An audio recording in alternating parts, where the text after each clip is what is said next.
What's up everybody, welcome to Money Management channel. My name is Andrei and today I'm going to be doing an update on Palantir stock. I got the cash in the bag, stadium packed, born a rock star in this life, gonna live it up. And in today's video, first of all, I will show you where we are on a price chart and how we get there. Then I will continue with the fundamental news and I will show you one major catalyst that might be the crucial catalyst for upcoming years for Palantir. And at the end of this video, I will share my thoughts and my technical analysis, and I will show you what should we expect next. And before we get into all of that, if you guys would like to earn 2 free stocks with Moomoo valued up to $7,000, please check out that link in the description below. All you have to do is sign up for an account and deposit as little as $1. This is guaranteed free money. Full details you can see on the screen right now.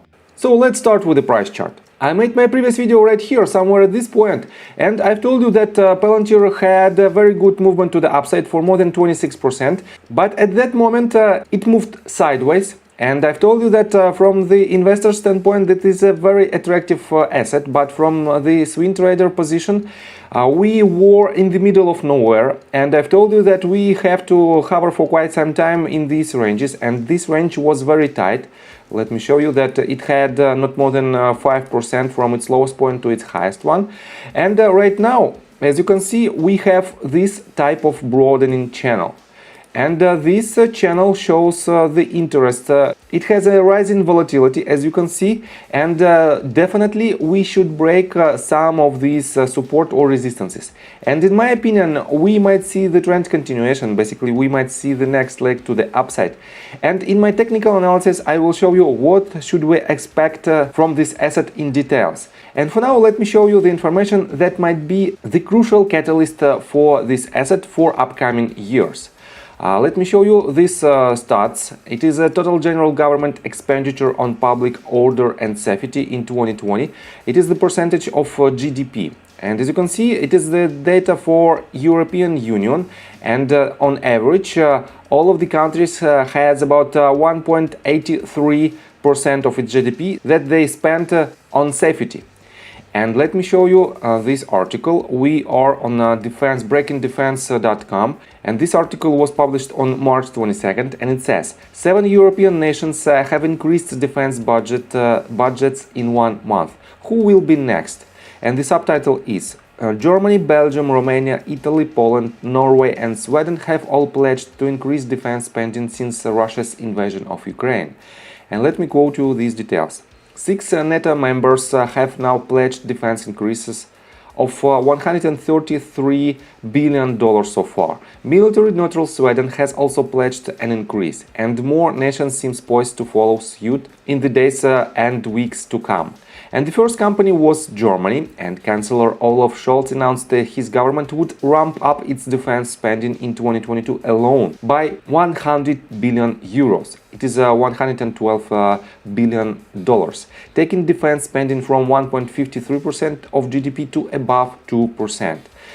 Next one is the Belgium. Belgium followed suit days later, announcing on February 25th it would rise its defense budget from the current 4.2 billion euros, it is a 0.9% of GDP, to 6.9 billion euros, 1.54% of GDP by 2030.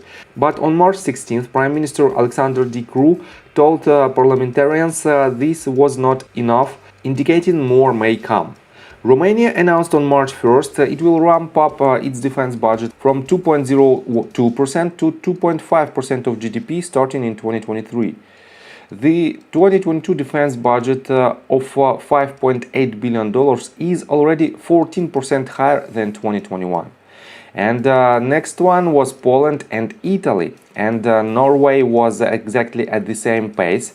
And even outside of NATO, Sweden will also rise defense spending from 1.3% of GDP to 2% as soon as is practically possible. And let me show you another article that was published on May the 3rd, and it was published on statewatch.org. And it says, European Union, unprecedented funding for security policies will boost militarization and border externalization, new report shows. And let me quote to this. A new report published by State Watch and the Transnational Institute provides a critical guide on the European Union's security, military and border budgets for the 2021-2027 period, explaining how the budgets work, who will make decisions and set spending priorities, and what degree of transparency and democratic accountability is in place. And let me quote to this. A huge increase in funding, a total of $43.9 billion compared to $19.7 billion from 2014 to 2020, will fuel a huge increase in military spending, the further extension of the EU's borders, and underpin the expansion of the European Border Agency Frontex. And definitely it is a huge increase in these spendings. And let me show you on top of that, we already had about 8.3% increase in 2021 of Europe's IT security spending. And definitely we have consistently rising numbers of these spendings, and definitely we should see much more demand in these type of products. And you might wonder why I'm showing you these quite old articles, and let me show you why. Just a couple of days ago, Palantir announced its update for Palantir's Gotham product, and for now it has an update Europa. And let me show you this. Intelligence and law enforcement agencies around the world have relied on Palantir to power their most critical work while safeguarding their most sensitive data. Europa represents the most significant upgrade ever to the software that makes this possible. Europa brings new capabilities to allow customers granular control over their infrastructure and data sovereignty. Organizations can adopt hybrid hosting solutions and plug in preferred local AI vendors at the place where each vendor can deliver the most value.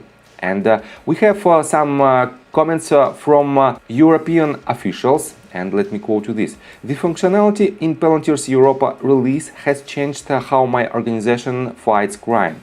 In addition to protecting data better, we are able to incorporate digital forensics into our workflows in ways that we could only imagine just a few years ago. And definitely this update is crucial for this product. And let me quote you another person, Director General European Intelligence Agency, and he said, the security and data integration features in Palantir's Europa release have allowed us to work with data that we simply could not work with before.